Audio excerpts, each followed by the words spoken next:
Welcome back to the Work of Wellbeing podcast. I'm Amy Green, your host from The Wellness Strategy, and we're here to talk about all things personal and professional wellbeing.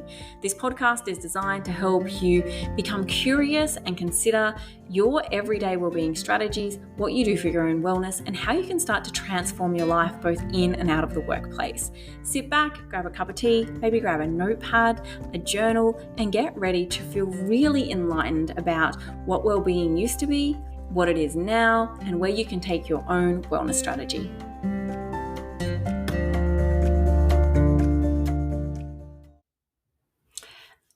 Okay, so in this episode, I want to talk about workplaces and what they can really do to support staff wellbeing.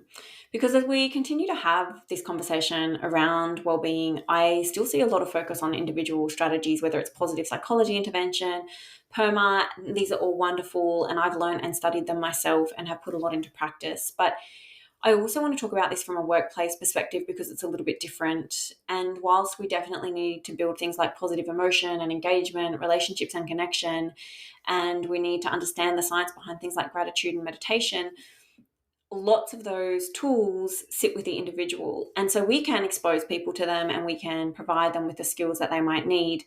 But if that's all we're doing and we're not looking at it through a workplace lens either, it's not going to be as helpful. It's kind of like giving people a map, but putting them in a terrain that doesn't match, or giving people a map that maybe they could use 20 years ago, but the places they stand in front of has changed a lot and they're trying to navigate with old tools. Now, positive psychology is actually somewhat new. It's definitely not old. What I mean by that is the self-help or self-development movement in the last 5 to 10 years has really boomed. And so we're starting to learn and understand these strategies now. For children and little people and people at school, they're getting them at a much younger age than what we are because we're kind of all learning it at the same time. And, that's both good and challenging. But sometimes there can be a disconnect between what we know and what the workplaces are doing, especially schools. And I want to talk about that. So as we continue to have these conversations around staff wellbeing, we need to ensure that we know that there are key things our workplace can design and do and influence. And I often joke that your boss isn't going to come around and tell you what time to go to bed. And there is truth to that, because whilst we have to self-parent and we have to turn the TV off and we have to put ourselves to bed, sometimes it doesn't matter what we're doing, because if workload is too high, the tools and strategies don't align. And so, I think too, when we feel like we don't have enough sleep, it is we've got to run our workplace should be running workplaces on sleep to help us sleep better. I don't think that's necessarily true. I think we've got to take some self-responsibility here. There's a plethora of information, workshops out there around all different things to do with health and wellbeing, not just sleep, and we can't be relying on our workplace to do it for us. However, we do know that there are many things in the workplace that impact wellbeing, and so this is what I want to highlight. We know that positive relationships are key. We know work needs to be done, and we need to identify our stresses and address workload, especially if those reasons interrupt things like sleep. That's important. But if we don't understand the key things that support workplace wellbeing, then we're kind of just hoping it changes without really having a clear strategy. Now, in the framework that I use and talk about in both of my books and through some key research, I really think that workplace wellbeing centers around 3 things. The first is productivity. Are we helping people work efficiently and effectively with ease?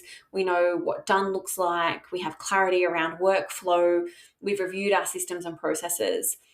This is not necessarily about working faster, but making workload more sustainable. Engagement is the second one. So people are engaged in the work that they do. They show up. I really think this is where healthy relationships and connection, cohesion and collaboration comes in. We're engaged in the teams that we work in, and we're engaged in our work. It matters. We know the difference it can make. And performance and growth. And this is really about people knowing where our standards of excellence are. They know, again, what done looks like when they have performed and done a good job. And they know the journey that the workplace is on and what really matters and where they should be investing energy to support the bigger vision. These 3 things all connect to different areas of wellbeing. And I think in a workplace, if we focus on this is enough. So let's unpack them in a little bit more detail. Productivity is really about making the work workable. It's about making it achievable. It's not about doing more faster. Productivity in a well-being centered workplace really does mean designing systems and processes that are effective, efficient, and easeful. So we know why we're doing them. The path is really clear, and we can do them with ease. So they're energetically sustainable. It's not like every time we do it, it's depleting and exhausting and we need a 10-week break. Now, to do this, we actually need to evaluate how we do things in our workplace. We need to evaluate whether or not work aligns with purpose, whether or not it aligns with energy staff have, whether it supports the time and capacity of a working day or week to get the task done. Now, what can this look like in practicality? It might look like streaming meetings in a school, streaming planning templates, so that we're not continually under cognitive load every time we revisit. It might look like reviewing deadlines with well-being in mind, so with energy and capacity. Do we have 20 deadlines happening all at once, or can we spread them out so that it's not so intense?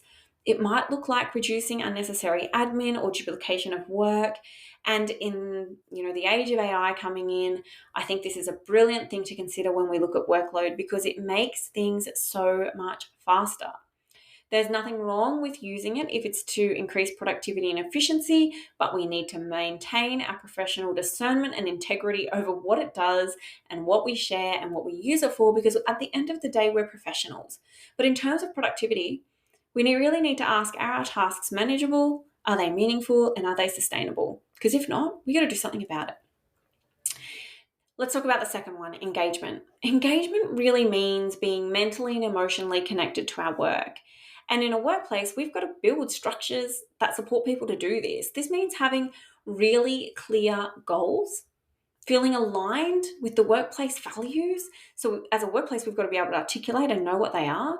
We've got to know our efforts matter and it has meaning, because when staff are engaged, they're actually more likely to contribute, more likely to collaborate, and more likely to stay, because they know the work is meaningful, their relationships are meaningful, and what they are doing matters. So what can this look like? It could look like revisiting the why behind your strategic direction, making sure you have a really clear vision that is communicated, people know what they're about. What I hear a lot, especially in schools, is that there are so many competing priorities and visions, and that can make it really hard to know what to do, where to put energy, and what to engage in. We need to make sure that people feel seen and heard and valued and like they matter, not that just they're showing up and going through the motions. And so to do this well, it also means giving staff agency and voice in decisions. Because when people are involved in decision making, when they feel like they have agency, they're going to be more engaged because they've been connected to the reason behind something. So a great question to ask yourself is, do we create space for genuine dialogue and shared ownership of the work that we do? From the systems and processes, to the visions, to the major tasks, to the deadlines, to all of the pieces that allow people to feel engaged in the work, valued, and like they matter to the workplace. And the third one is performance and growth. Now, performance and growth is all about building fulfillment. Yeah, it's not just output. It's not just, am I getting the job done? Is what I'm doing fulfilling? Because I know that I'm growing and performing to something bigger than me. Growth isn't just either about climbing a ladder and getting better and better and better. It's about evolving skills. It's about recognizing strengths. It's about allowing people in our workplaces to learn and to contribute meaningfully and to be supported to succeed in whatever that looks like for them. Sometimes we think performance is about performance management, or growth is about continuous learning, and it's not. We can stretch and we can challenge and we can grow in the role. We don't always have to grow up. And so some of the things to ask are these. Are you embedding a strengths-based feedback process into appraisals? Do we know people's strengths?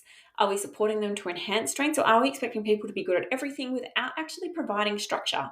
I mean, we just can't be good at everything. So using strengths is a great way for people to know what to focus on and what to give energy to. And when we support a strengths-based approach in the workplace, people are more likely to feel energized in their work because they're doing things that they feel like they can do well. And so it increases the energetic sustainability. When we do things we're not good at or that we don't enjoy, it depletes us. And that's the opposite of a strengths-based approach.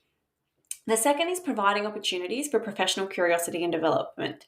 So, allowing people to ask, why are we doing this? How could I add value to this?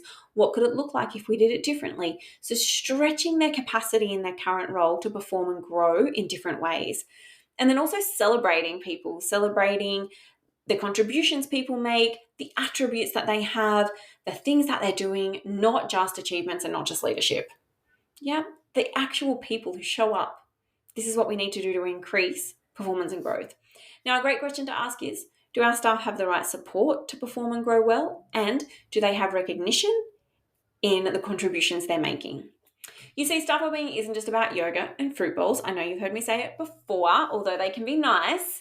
It is about designing a workplace where people can truly, truly do their best work, feel connected, and also know they're growing in the process. That's ideally what we want. We don't want a workplace that is so heavy with tasks and workload. We feel like we're not getting anywhere. We feel like we're drowning. We feel like we're unproductive. We can't be engaged with our colleagues because we're just too busy, and there is no time for performance or growth because we've just got to do the bare minimum because we don't have time to do anything else. That's not what we want, yeah? So this kind of well-being work is the work that makes a difference. And I think it's the work we can start with. Pick one of these areas, ask yourself which would have the biggest impact on myself, on my team, on my workplace right now. Where would I get the biggest return on investment from prioritizing, and start there? We can't do it all at once, but we can do it one step at a time. As always, let me know what you think of that. If you have any insights or takeaways, please share. And if you need anything, you know how to find me. Have a great day, evening, night, whatever time of day it is for you. And I'll see you somewhere soon. Thank you so much for tuning into today's episode. I really do hope you have enjoyed it. The information discussed today was just that, information only. It's not specific advice. If you take action following something you heard today, it's important to make sure that you get professional advice about your unique situation before you proceed, whether that advice be legal, financial, accounting, medical, or otherwise. Please reach out to me if you have any questions, or if there's anything else I can do to support your own wellbeing and wellness journey, whether it's another topic you'd like me to discuss, or whether it's support in your school, workplace, or individually. And if you do know someone who might benefit from listening to this, please remember to tell them about it, share the episode with them, or suggest my Instagram, my website, or LinkedIn, where they can find out more about me and what I do. And as always, I will see you in the next episode.